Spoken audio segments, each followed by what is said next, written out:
Spoštovane gledalke in gledalci televizije Exodus, nahajam se pred Centrom judovske kulturne dediščine Sinagoga Maribor. Danes si bomo ogledali razstavo Od puščave do mize.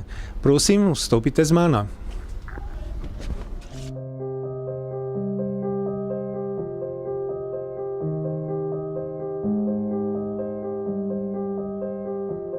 Sveto pismo ali Biblija, knjiga vseh knjig, je najbolj znana, prevajana in brana knjiga vseh časov. Stara zaveza vsebuje 46 knjig. 39 knjig, zapisanih v hebrejskem jeziku z odlomki v aramejščini, sestavljajo tako imenovano hebrejsko Biblijo, Sveto pismo Judov v Palestini. 7 preostalih knjig je bilo zapisanih v grščini za Jude v izseljenstvu, diaspora, in so prišle k nam v prevodu, ki ga imenujemo Septuaginta oziroma 70. Te knjige imenujemo deuterokanonične. Nova zaveza je sestavljena iz 27 knjig, napisanih v grščini.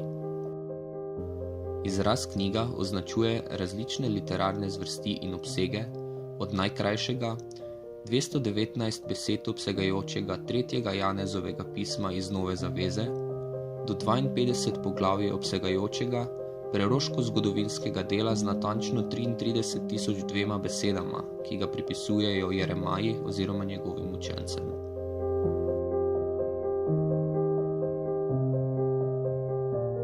ויאמר אדוני אם נא מצאתי חן בעיניך אל נא תעבור מעל עבדיך. יוקח נא מעט מים ורחצו רגליכם והישענו תחת העץ. ואכפת לחם וסעדו ליבכם אחר תעבורו, כי על כן עברתם על עבדיכם ויאמרו כן תעשה כאשר דיברת. Estionton de auton labon, o Jesus arton, cae eulogesas eclosen, cae dustos stois matetais eipen. Labete fagete, tuto estin to soma mu. Cae labont poterion, cae eucharistesas, edocen autois legon, piete ex auton pantes, tuto gar estin to haimamu tes diatheces, to peripolon ec hinomenon eis afesin hamartion. Lego de hymin, u me pino ab arti ec tutu tu, genematos tes ampelos, eos tes hemeras eceinos hotan auto, pino met himon, kainon ente Basilea tu patrosmu.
Z nami je docent dr. Samo Skralovnik, ki je avtor zanimive odmevne razstave z naslovom Od puščave do mize, kjer gre za artefakte v lasti biblične arheološke zbirke Teološke knjižnice Maribor. Zanimivo je, da so to artefakti, ki pravzaprav sodijo bolj v časovno območje ali razpon stare zaveze in več o sami razstavi in sploh o zbirki nam bo povedal njen kustos. Ja, glede same zbirke bi se morda najprej pri sami vsebini ustavil. Zbirko hrani Teološka knjižnica Maribor in v celoti šteje še enkrat toliko kosov, kot pa jih razstavljamo trenutno v sinagogi Maribor, se pravi slabo polovico jih razstavljamo. Zdaj, značilnost te zbirke Teološke knjižnice Maribor je v tem, da večinoma hrani predmete iz gline, stekla, tudi iz kamna. Za njih pa je značilno, da na nek način kaže na vsakdanje življenje. Se pravi, večina jih je teh, ki na nek način so povezani s hrano, s prehranjevanjem, s vsakdanjem življenjem.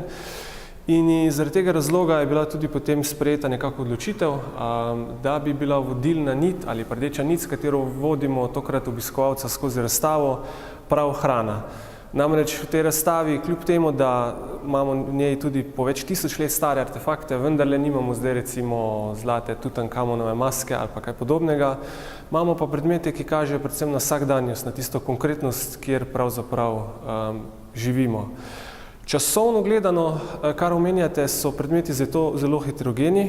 Najstarejši predmet, recimo konična bazaltna skleda ali po domače možnar, izvira iz halkoliktika, kar je približno 4500 do 4500 let pred Kristusom, začetki civilizacij, kar pomeni, da je najstarejši predmet okrog 5 do 6000 let star in ga tudi razstavljamo v sinagogi. Potem pa v tem razponu nekako do 7. stoletja po Kristusu, odkot, to je čas arabske ekspanzije, iz tistega časa imamo nekaj svetilk, oljenk, se pravi, da nekako v tem časovnem razponu se gibamo od 4000 pred Kristusom do 700 po Kristusu.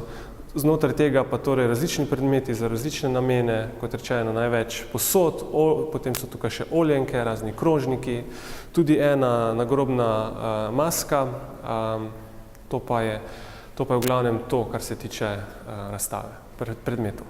Odkot so se ti predmeti znašli v lasti Teološke fakultete? Da je razstava danes tukaj, da je del pravzaprav Svete dežele danes tukaj v Sloveniji, je najprej in najbolj zaslužen akademik profesor Kraševec, ki je pred tako rekoč 20-30 leti v svojih raziskovalnih in romarskih aktivnostih v Izraelu, predvsem Jeruzalemu, tudi v raznih certificiranih muzejih oziroma starinarnicah nakupoval te predmete, kar pa je trajalo pravzaprav 10-20 let. Postopoma, se pravi, to ni kar enkrat prišlo, ampak je trajalo približno 20 let, da so ti predmeti počasi postopoma priromali v Slovenijo. Kot rečeno, za to zaslužen profesor Kraševec. Vsi predmeti pa imajo tudi svoje certifikate oziroma dokazila, ki govorijo o njihovem poreklu, najdvišču in ostalih pomembnih podatkih za dokazilo izvora. Tukaj je več elementov, ki nekako so skrajno presenetljivi. Več je presenetljivih elementov v tej razstavi.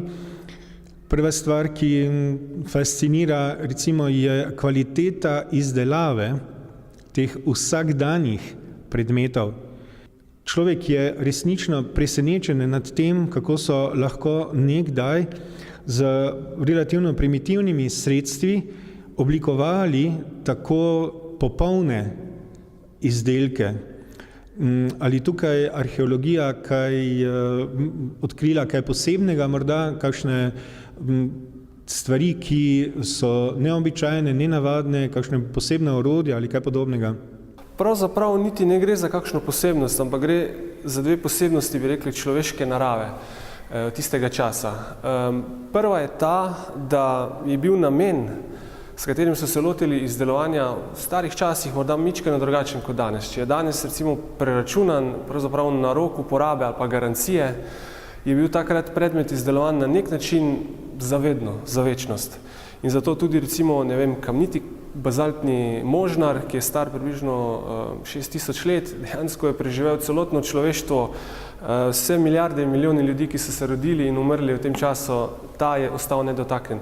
Res, da ima določene robove ali pa kaj odkrhanje, kar je verjetno posledica nestrokovnega ravnanja z njim, ampak vseeno ohranja svojo vrednost. Druga stvar, ki pa je tukaj recimo Zanimivo pa je to, da je veliko predmetov se zdi, vsaj po tej dobri ohranjenosti, se zdi, da so bile pravzaprav grobne najdbe.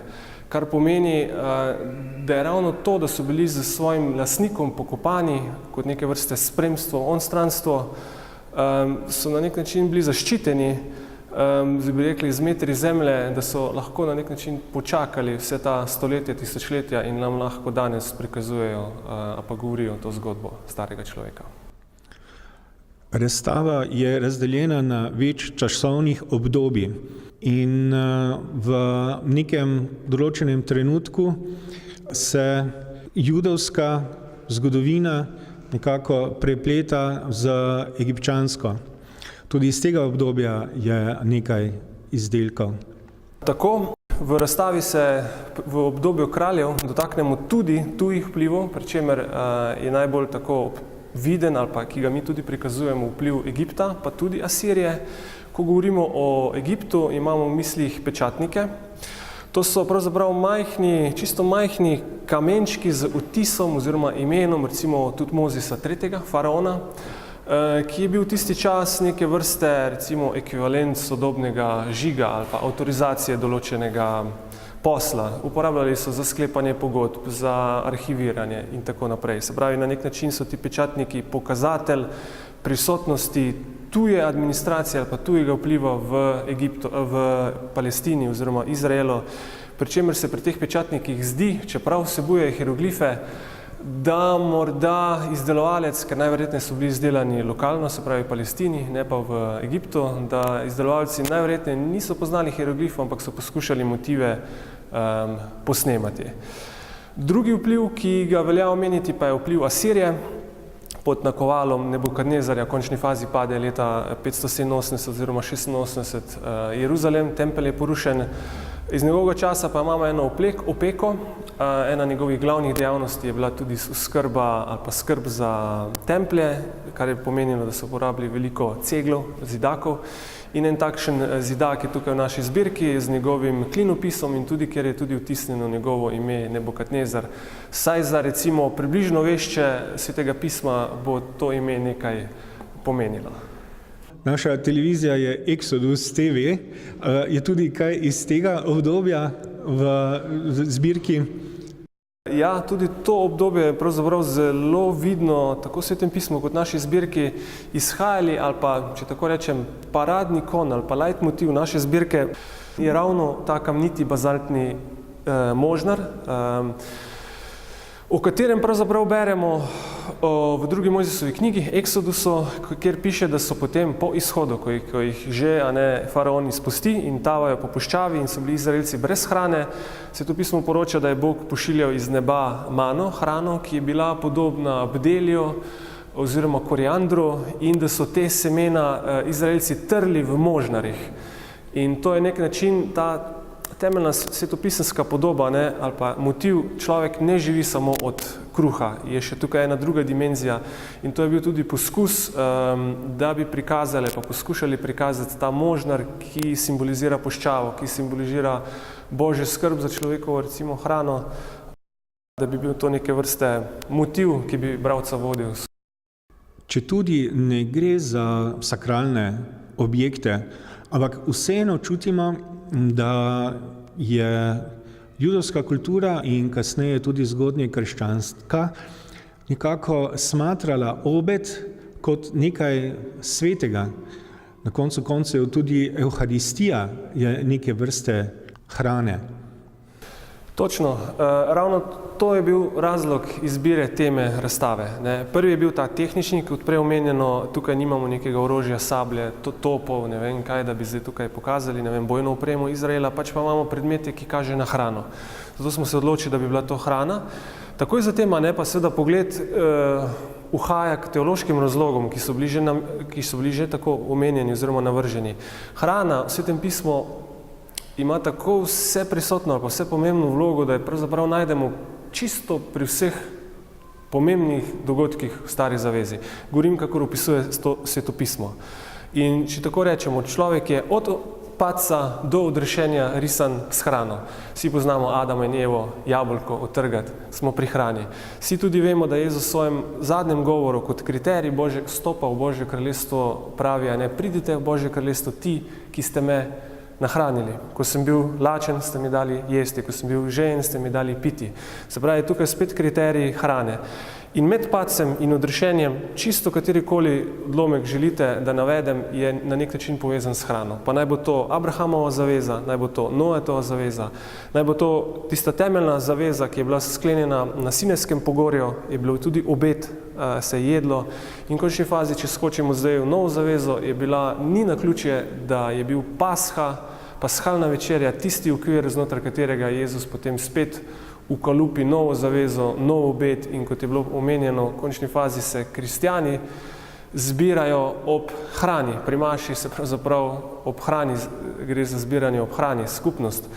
Zato je zanimivo, kar je dediščina judovstva in krščanstva v zahodni Evropi ali pa zahodnemu svetu, je ravno to, da ta konkretnost, ki je včasih tako pred nosom, da več ne vidimo. Govorim pa o tem, da v uvodniku v katalog razstave sem zapisal, da ni bilo dovolj, da se je Bog učlovečil, da je postal človek, da je govoril z ljudmi.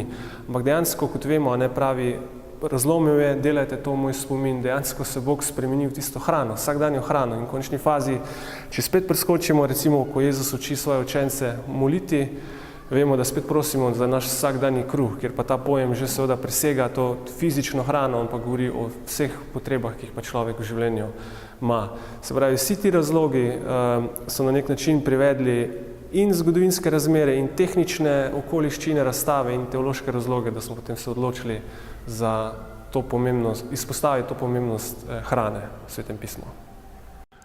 No, poleg predmetov, ki so vezani na obedovanje, je na razstavi predstavljena tudi ena lepa zbirka oljenk iz zgodnjekrščanskega obdobja.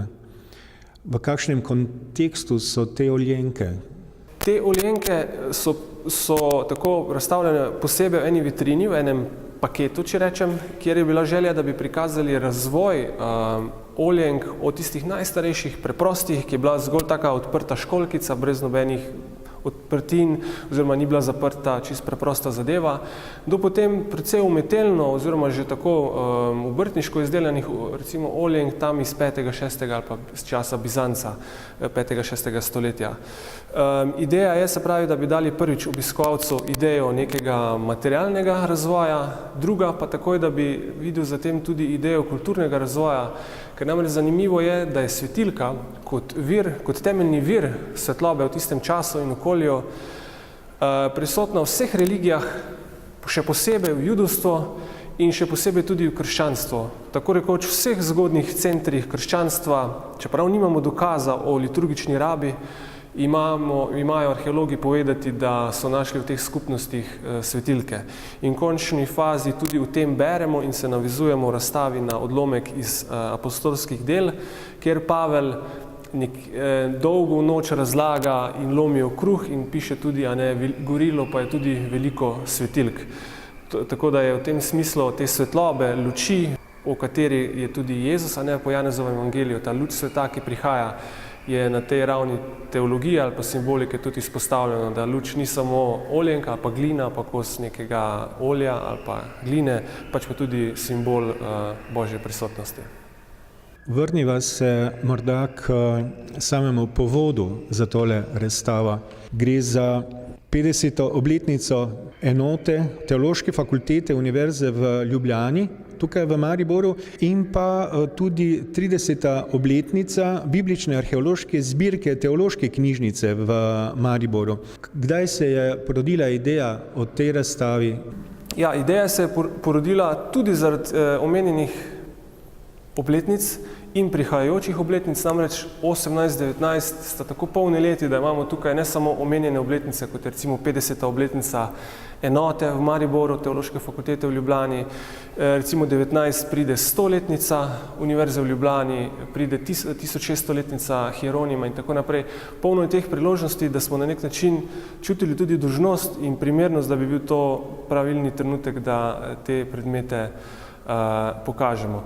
Morda pa omemba še ob tem, na mestu sinagoga, ki gosti to razstavo od 4. oktobra do 18.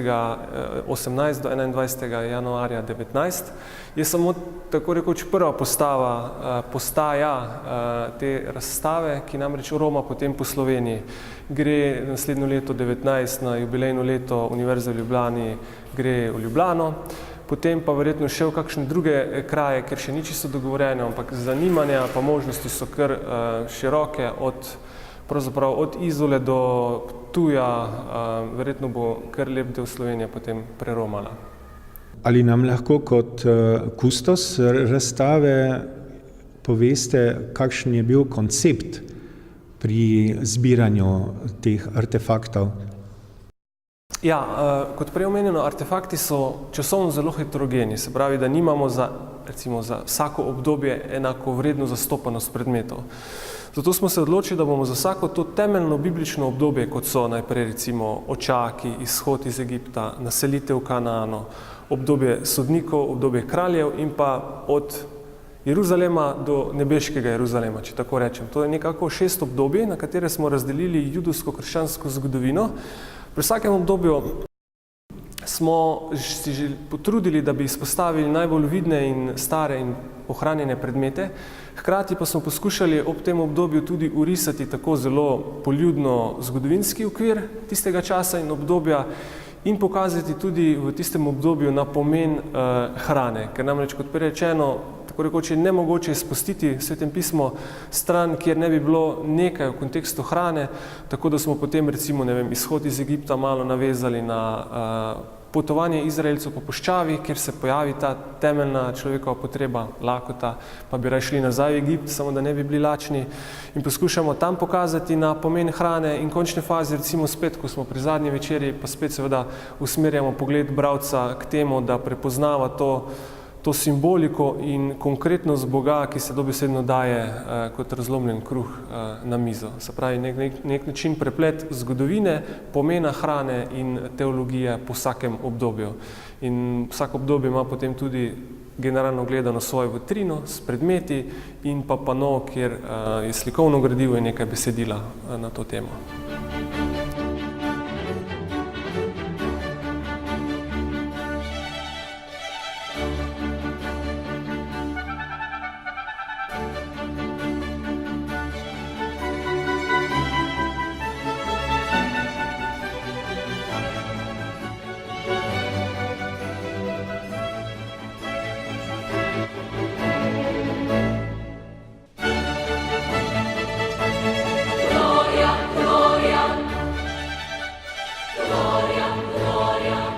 Z nami je gospod Boris Hajdinjak, zgodovinar in direktor Centra judovske kulturne dediščine Sinagoga Maribor. Gospod Hajdinjak, nam lahko v kratkem orišite vlogo razstav, ki so v sinagogi zdaj že kar lep čas, več let na temo judovske kulturne dediščine?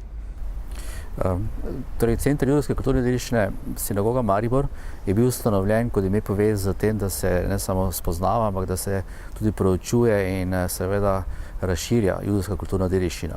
V osnovi seveda smo bili namenjeni najprej judovske kulturne dediščine Maribora, dejansko pokrivamo tudi judovsko kulturno dediščino Slovenije, zato razstavo, ki pa smo jo nedavno odprli, torej od puščave do mize, pa smo naše delovanje razširili pravzaprav do samega izvora judovske kulturne dediščine, torej do biblične dežele, do bibličnih časov. Torej vse razstave, ki jih mi prirejamo, ki jih gostimo, imajo torej neko povezavo z judovstvom, ker pa seveda judovstvo nenazadnje je eno izmed temeljov krščanstva, krščanstvo pa je seveda po drugi strani eno izmed zagotovo temeljev tudi tega, kar rečemo pač še vedno evropska civilizacija, je naš pravzaprav obseg delovanja zelo širok. Če se rečem malo direktno, nimamo nobenih plašnic, ne bojimo se prikazovati nobenega tabu tem, se pa trudimo seveda, da je to vedno povezano z nečim, kar rečemo res najširšem smislu kulture in civilizacije. Veliko je tudi razstav in okroglih miz na temo holokausta. Drži, ampak holokaust ni edino poglavje judovske zgodovine. Jaz osebno imam najrajši srednji vek in sama zgradba za menoj je srednjeveška sinagoga, kar je samo po sebi redkost. Tudi ko je bilo to ustanovljeno kot ustanova, je bil torej prvotni razmislek pravzaprav srednjeveška judovska zgodovina Maribora in Slovenije. Šele zadnjih 10 let je pa seveda s pomočjo pravzaprav čisto novih zgodovinskih raziskav pokazalo, da se je holokavst zgodil tudi pri nas. In to se mi zdi zelo pomembno, čeprav je to žalostno poglavje, ker na ta način seveda Slovenija, Maribor tudi konkretno, je dejansko sestavni del te sicer ne vedno bleščeče evropske zgodbe. Ampak spet, če nas ljudje poznajo predvsem po zgodovini holokavsta, kar je zagotovo zelo zaželjeno in zelo pomembno, sem zelo vesel, da smo s to razstavo se uspeli pokazati, da torej naš omejitev ni zgolj 20. stoletje ali pa druga svetovna vojna, oziroma kot sem že prej povedal, nimamo nobenih plaščnic, nobeno smer, ne kronološko, ne vsebinsko. V sinagogi se pogosto odvijajo tudi likovne razstave, ne nujno s tematiko judovstva, ampak zmeraj tudi z neko duhovno vsebino. Ta duhovnost je verjetno močno prisotna v samem kontekstu delovanja sinagoge. Drži. Čeprav je dobro vprašanje vedno, kaj je to duhovnost, ampak jaz, ko govorim o teh stvareh, se ne oziram toliko na definicije, ki so lahko vedno zelo sporne ali pa široke, ali pa ozke, kako želite, ampak gre za tisto, da čutimo stvari. In če smem zdaj recimo spet govoriti o tej naši pričujoči biblično-arheološki razstavi, za katero jaz konkretno nisem vedel, čeprav sem rojen Mariborčan, da imamo v Mariboru, sem bil zelo presenečen, kako so me ti predmeti nagovorili. Sem zgodovinar, videl sem nekaj stvari so mi poznane, recimo, ampak ti predmeti, ki so tukaj razstavljeni, sami po sebi niso spektakularni.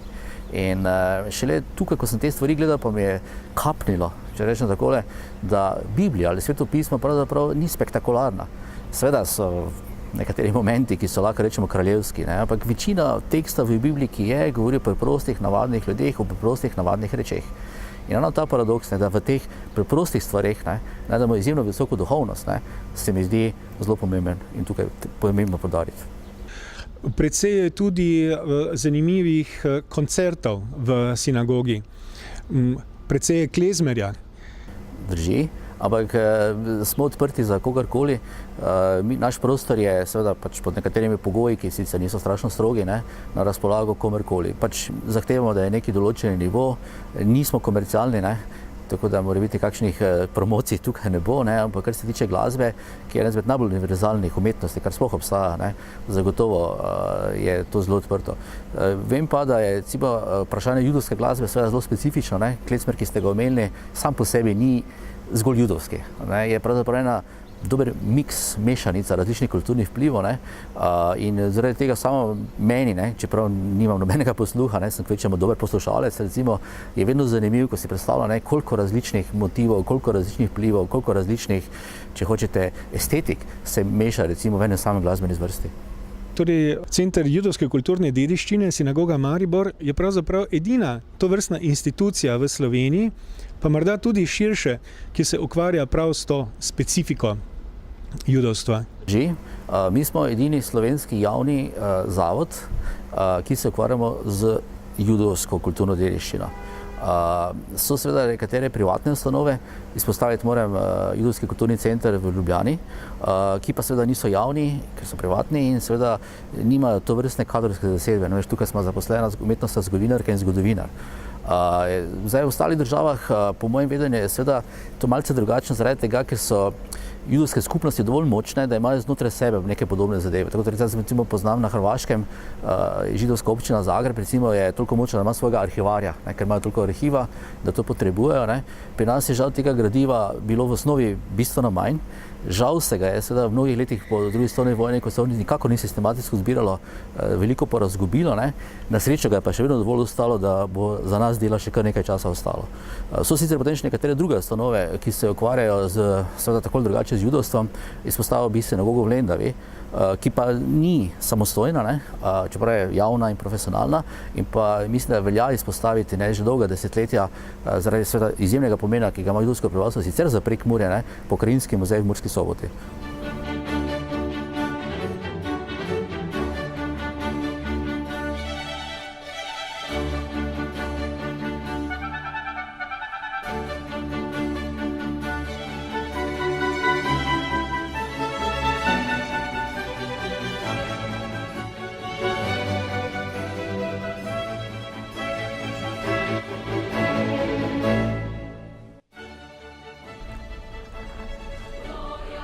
Spoštovane gledalke in gledalci televizije Exodus, zaenkrat se poslavljamo iz te čudovite mariborske sinagoge in vas vabimo že k naslednji pogovorni oddaji na temo duhovnost in umetnost, ki bo potekala v našem studiu z gospodom docentom, doktorjem Samom Skralovnikom. Hvala lepa.